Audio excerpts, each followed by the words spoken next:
قصص الانبیاء کے ساتھ عامر لیاقت حسین حاضر خدمت ہے۔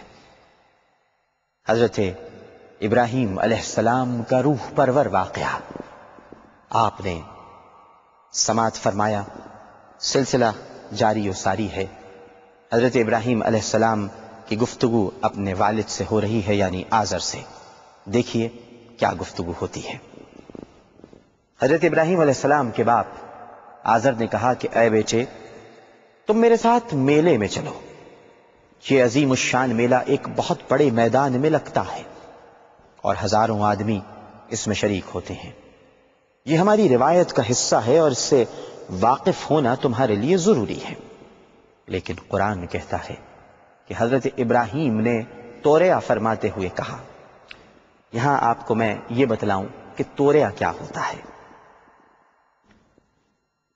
ناظرین، توریا انبیاء کرام، رسل، پیغمبران جب مصلحتاً کوئی بات ایسی کہتے ہیں کہ جو جھوٹ بھی نہ ہو، لیکن وقت مصلحت اس بات کو اختیار کیا جائے اور اسے لوگوں تک پہنچایا جائے تو اسے توریا کہا جاتا ہے۔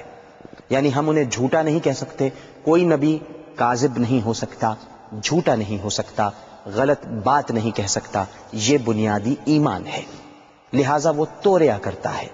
توریا مصلحتاً گفتگو کرنے کو کہتے ہیں کہ جس کے دو معنی ہوں۔ ذو معنی گفتگو کو توریا کہا جاتا ہے، جس میں جھوٹ نہ ہو لیکن ذو معنی گفتگو ہو۔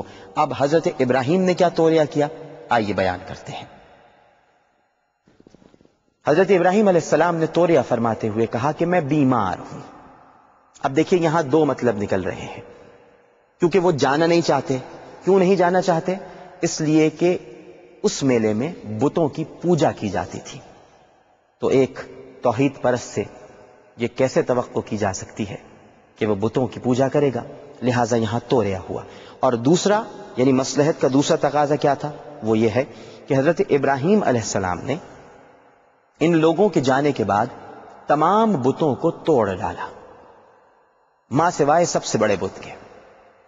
شیطان یہ منظر دیکھ کر ان کافروں کے پاس جا کر رونے لگا اور روتے ہوئے کہنے لگا کہ تمہارے معبودوں کو کسی نے توڑ کر زیر و زبر کر دیا ہے۔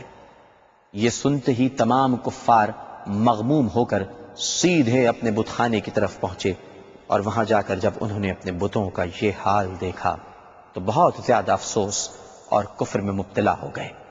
سب کی زبان پر ایک ہی سوال تھا کہ یہ حرکت کس نے کی ہے۔ یہاں لیتے ہیں ہم ایک چھوٹا سا وقفہ، اس لیے کہ اب سوال و جواب کی محفل سامنے آئے گی۔ اب حضرت ابراہیم علیہ السلام یہ بتلائیں گے کہ کس نے تمام بتوں کو توڑا اور بڑا بت کیوں سلامت رہا۔ ہم بھی آپ کا انتظار کرتے ہیں، آپ بھی ہمارا انتظار کیجئے۔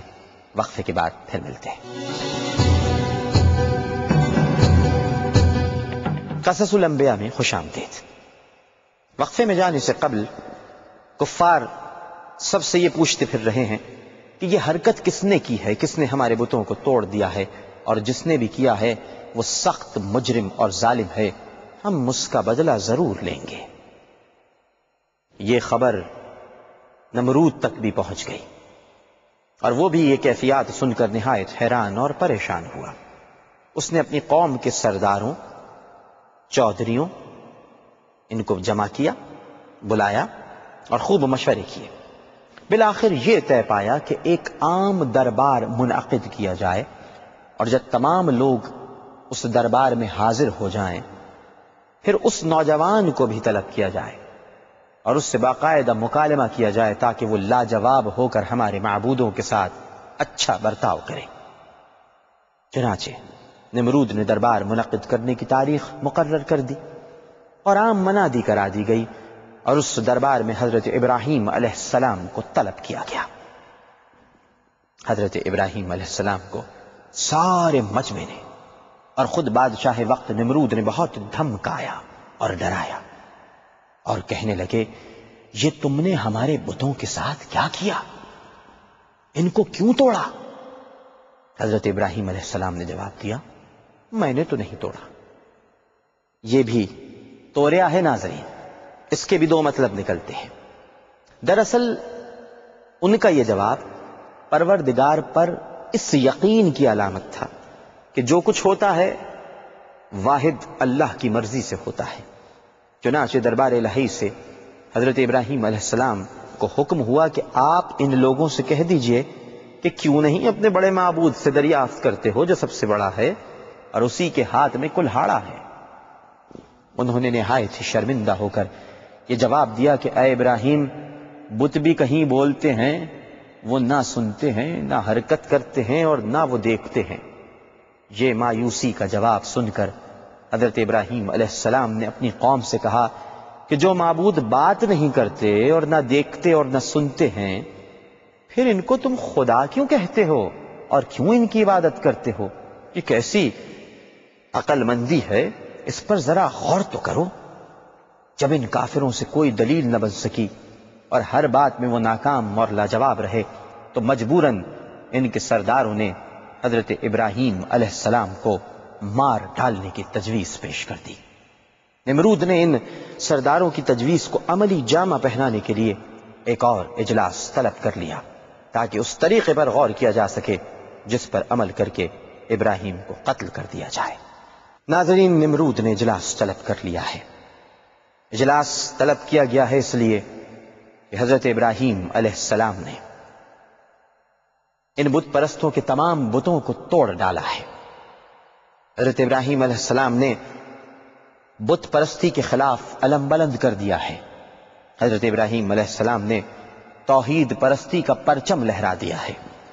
حضرت ابراہیم علیہ السلام سب سے بڑے توحید پرست بن کر سامنے آ چکے ہیں۔ اب اجلاس طلب کر لیا گیا ہے کہ کیسے ابراہیم علیہ السلام کو قتل کیا جائے۔ کوئی ایسا طریقہ سوچا جائے کہ سب لوگ عبرت پکڑیں اور آئندہ کسی کو اس بات کی جرت نہ ہو کہ ہمارے معبودوں کا مذاق اڑائے یا ان معبودوں کو توڑے۔